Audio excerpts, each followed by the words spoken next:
நாச்சியார் திருமொழியில் 9ஆம் திருமொழியில் 8ஆம் பாசுரம் பார்க்கலாம்.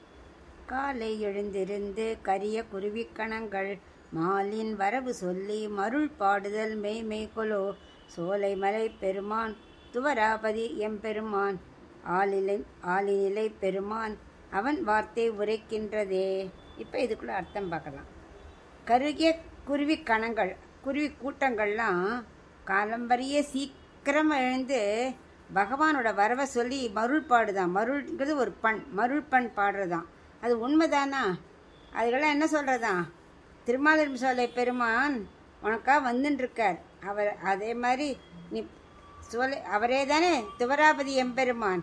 கண்ணனும் அவர் தான், ஆளிலை பெருமானும் அவர் தானே. அப்படியே குட்டி ஆளிலையில் குட்டி கண்ணனாக படுத்துன்னு இருந்தாரே, அப்படிப்பட்ட பெருமான் வந்துட்டுருக்கார் அப்படிங்கிற வார்த்தையை இந்த குருவி கணங்கள் சொல்கிறதே அது உண்மைதானா அப்படின்னு ஆச்சரியப்பட்டு பார்க்குற ஆண்டாள்.